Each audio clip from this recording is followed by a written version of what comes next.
Hey, Miguel Erislandy back here at the CRP, and we're getting into a wage rage because we have boxing back at the Barclays Center. Showtime, the premier boxing champions, returning to Barclays. Obviously, Barclays becoming a hotbed for boxing the last couple of years. This Saturday, no different. We got a world title fight at super welterweight. We got heavyweight action. We got odds for two of the fights that are there. The third fight that's expected on the Showtime broadcast is in too much flux. We got opponents changing, and the lines haven't stayed stable at the line, at the books rather. So we're going to hit you with lines for the two main events. I'm with Anthony Scott Piatt, our line expert. Anthony, how you doing? Doing great, man. Thanks for having us back. Hey, so we got Erislandy Lara, 154 pounds. He's going to be defending his world title against Brian Carlos Castano. And we're in a situation here where Lara is one of those guys that, you know, a lot of people expected a lot of them with the big Cuban coming up, but a lot of the Cubans have seen the shine come off of their stars, so to speak. Lara grabbed the world championship, but he took a couple of losses, and I don't think anyone rates him in the top 10 pound for pound or anything like that. But at one point, he had that kind of top or that kind of roof. How do you see this fight?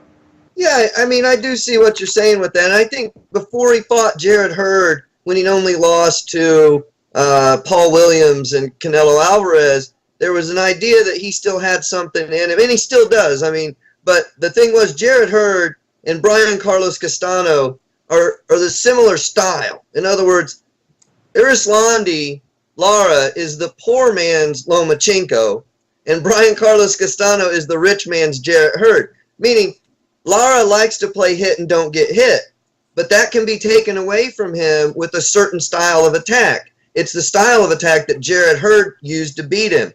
I think Brian Carlos Castano would beat Jarrett Hurd.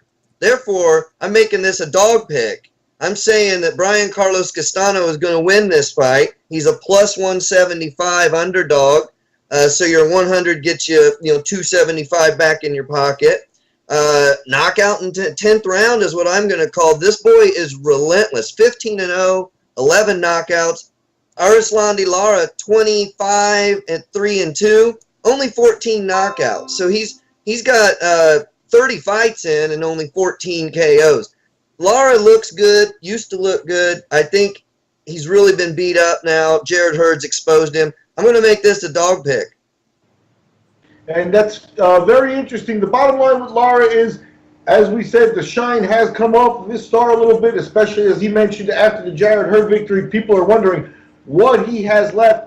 And, because we've seen 30 fights of him now, what you do get is you get basically a guy who's adapted an amateur style to the pro style. So he doesn't throw a lot of power punches. He's throwing a lot of straight punches and a lot of point-scoring punches. But he doesn't do a lot of damage, and as you pointed out, with only 14 KOs. He's in there with a rough customer who may want to look at something different. But at the end of the day, 300 amateur fights and all that experience, taking Lara out would be a major mention for Castano. Castano, just winning a decision over him would be a major feather in his cap.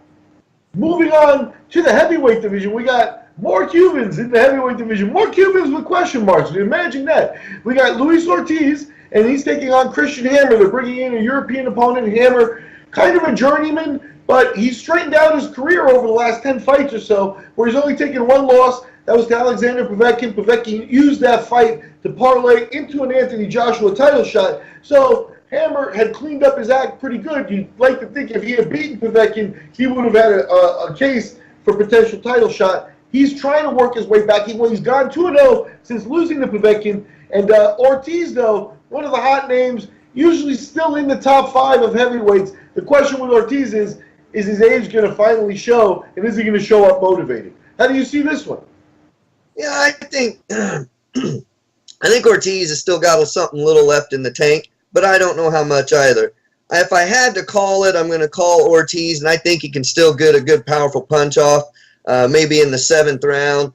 Christian Hammer, the Inquisitioner, as I like to call him, has been knocked out 3 times and lost 5 times. So I think it's possible for Ortiz to knock him out. But I would say it's a pretty good dog watch at plus 550. So as a gambling man, you might want to consider that plus 550 dog watch. I think this is going to be a great fight, and really anything can happen in it. Yeah. Yeah, both guys have reason to be motivated. They've been close.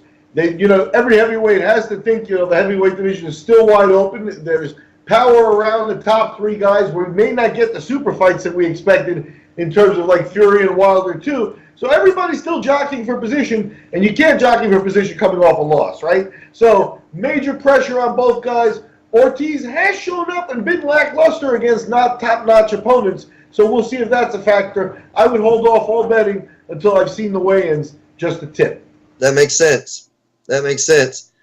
Just want to thank people for listening and mention, if you've been following, we've had 7 dog picks for boxing of my Piatt picks. 7 dog picks this year. All 7 of them have won. 240 last week with Joel Cordova. So thanks for listening. Hope you're making money on it.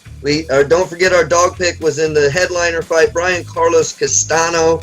And you've got the background and the history with Miguel sitting in with us. So what more can you ask for, folks? Tune into Wage Rage, subscribe, do all the good stuff. What do you got for us, Miguel? Wrap us up, buddy. Well, that's what we got. We got Showtime fights this Saturday, March 2nd, coming to us live from the Barclays Center. You better check your local listings for start times. Word out there on the grapevine is that they're more than just the Showtime fights on the card. Obviously, a full night of fights at the Barclays Center. So get out there, get online, and find out more about the fights. Follow sports.